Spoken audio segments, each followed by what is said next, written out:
Good morning, everybody, from the old town in Chiang Mai.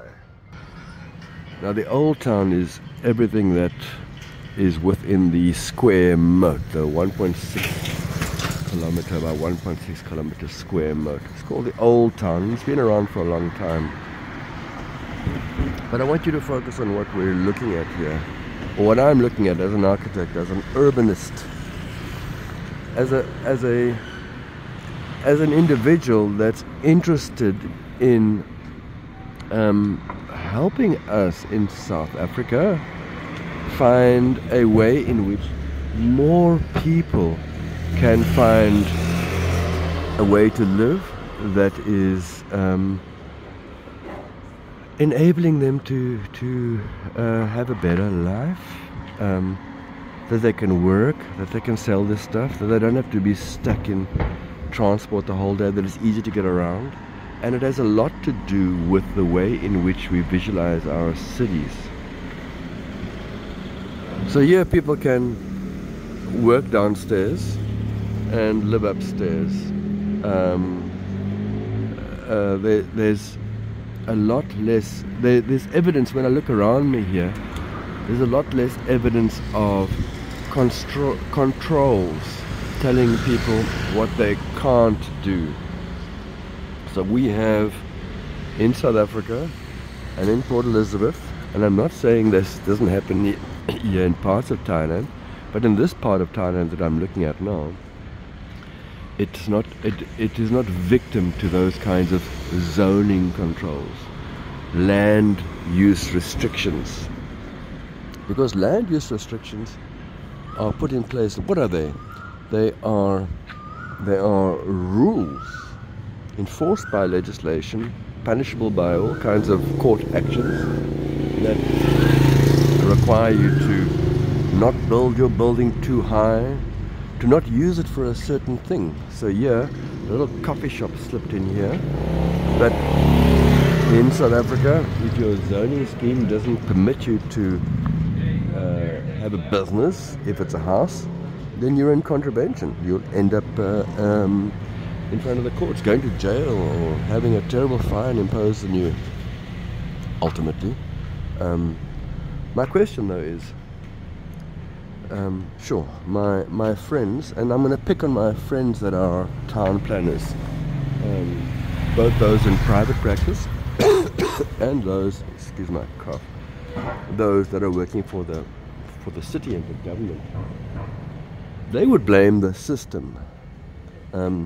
They would say that, well, it's the public process that we went through, where the people, the residents wanted the residents didn't want the chaos that would come without order. I'm asking you, is this the chaos that we're fearing? Are we fearing the chaos that somebody would, in their private residence, create a little stoop where they can sell coffee? Because in South Africa, there'd be all kinds of controls that would make everything I'm looking at around me in 360 degrees. It would make everything illegal. Everything I'm looking at would be illegal in terms of the zoning scheme. If I were trying to achieve this anywhere in Klaberga,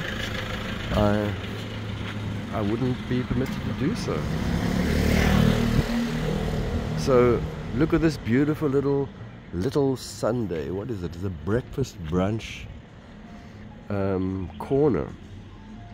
So to give you an example of the Nelson Mandela Bay land use scheme, it would require a formula that would say, well, you need a whole lot of parking, otherwise this can't exist. So bam, this goes, this vanishes. It would be restricted by building lines.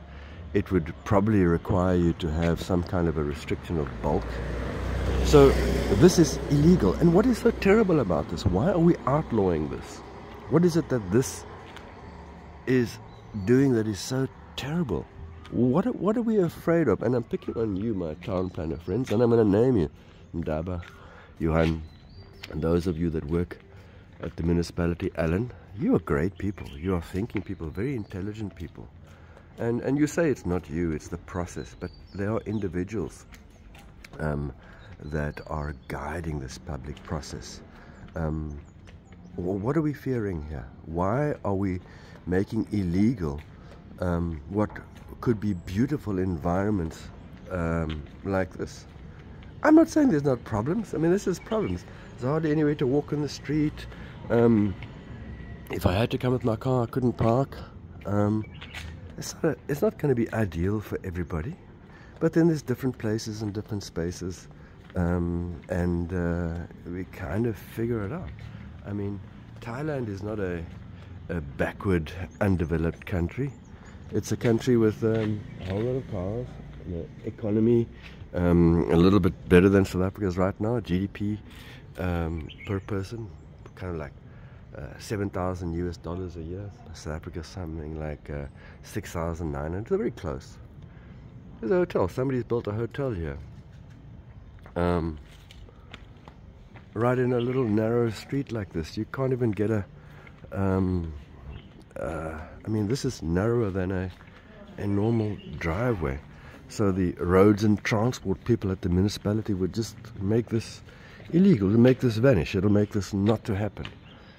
So a landowner here who owned this piece of land would not have been able to develop this, would not have been able to make a business for their family, would not have been able to create an opportunity for a whole lot of tourists for affordable accommodation. So we in South Africa make this illegal. Why? What is it that we are afraid of? What danger does this create for us? Please don't look at the electricity. Wow, that looks dangerous to me. But I really think there needs to be substantial reconsideration about what it is, or at least at very least start with a consciousness of, do we know what we're doing in South Africa, people? Do we know that we're outlawing all of this stuff? Many of us never travel. We never leave the suburb that we live in South Africa, or the township we live in South Africa. We don't even realize that we're living in a constrained and restricted urban environment with a whole lot of rules that are very complicated for ordinary people to understand, and even professional people take years and years and years to even understand the rules. I'm just trying to say it's impacting on the lives of ordinary people that could create jobs for ordinary people, that could create livelihoods for ordinary people. South Africa has an unemployment rate now of 30%. It is the highest in the world. I don't need to explain to intelligent people watching this that must be our priority. The fact that we're creating an urban environment that perhaps somebody with their Hilux bakkie can't park in front of the hotel, that is not the priority. People, we all know this, and we need to speak out. Those of us that are closer to the levers of power with these things need to realize how transformative our actions can be if we were to change this. Something must be done, something can be done, and when it is done, it will create a very pleasant, very, very, very pleasant place. Much more pleasant than the sterile, hostile, bland, boring urban environments that our current town planning, land use, right management system is producing in South Africa. It's just a simple truth, and we have to talk about it. Okay?